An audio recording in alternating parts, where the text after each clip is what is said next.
कुंभ नगरी प्रयागराज में रोज लाखों श्रद्धालु पहुंच रहे हैं। यूपी सरकार की तरफ से लोगों की सुविधाओं का खासा ध्यान रखा जा रहा है। रहने से लेकर खाने पीने की उत्तम व्यवस्थाएं की गई है। तो वहीं मेले में आए लोगों को घर जैसे जायके का मजा मिले, उसकी कमी यूपी का ये पहला डबल डेकर बस रेस्टोरेंट कर रहा है। दरअसल पंपकिन नाम के इस रेस्टोरेंट में ग्राउंड फ्लोर पर रसोई और पहले फ्लोर पर डाइनिंग हॉल है, जहां लोग बैठकर शुद्ध शाकाहारी खाने का लुत्फ उठा सकते हैं। इस रेस्टोरेंट की सबसे खास बात यह है कि खाना खाते समय श्रद्धालु कुंभ का नजारा भी देख सकते हैं। ये मेरा फर्स्ट स्टार्टअप है और मेरी company lunar food and beverages है। और मेरी बस का जो ये डबल डेपर बस का जो कॉन्सेप्ट है वो ब्रांड नेम पंपकिन से है। पंपकिन ही क्यों रखा? सर, पंपकिन रखने का बेसिकली मेन रीज़न ये था कि जितने भी हमारे जो धार्मिक फेस्टिवल्स और जो भंडारे वगैरह जैसे टाइप होते हैं तो उसमें शुद्ध मतलब पवित्र जो एक माना जाता है फल सब्जी के रूप में, वो पंपकिन है, कद्दू माना जाता है। तो उसी के थीम पे मैंने ये पंपकिन नाम रखा है, जिससे ये है कि कस्टमर को या मेरे गेस्ट को ये फील हो कि उनको घर जैसा ही मतलब खाने का स्वाद का वो टेस्ट का अनुभव हो।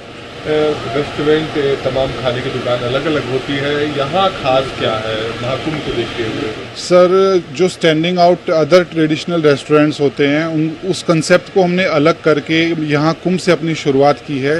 और डबल डेकर बस में कॉन्सेप्ट ये रखा है कि जो हमारा किचन है, डाइनिंग एरिया है, और जो किचन में हमारा ट्रांसपेरेंसी हमने पूरी रखी हुई है, और जो सात्विक जो अपना भोजन आहार है, जो भी हमारे धार्मिक श्रद्धालु साधु संत आए हैं उनका ध्यान रखते हुए ही हम लोगों ने इसको ट्रांसपेरेंट मॉडल पे ही रखा हुआ है कि किसी प्रकार की कोई बैकडोर वो ना हो कि मतलब किसी को ये लगे कि किसी लहसन प्रकार या किसी नॉनवेज रेस्टोरेंट में हम लोगों ने खाना खा लिया हो और कुछ अशुद्ध हम लोगों ने ग्रहण कर लिया हो स्नान करने के बाद। तो इस चीज़ का हमने बहुत अच्छे से ख्याल रखा है कि किसी भी श्रद्धालु को किसी प्रकार की कोई समस्या ना हो।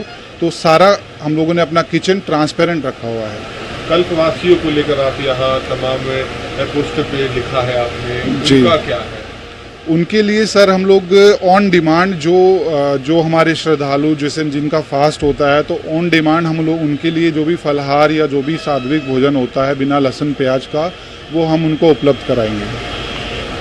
और कहाँ खोलने का आपकी प्लानिंग है? अभी चौथा आपका ये स्टार्टअप कब शुरू किया और आगे का क्या विस्तार है? सर, ये मेरा फर्स्ट स्टार्टअप है और महाकुंभ से ही मैंने इसकी शुरुआत की है।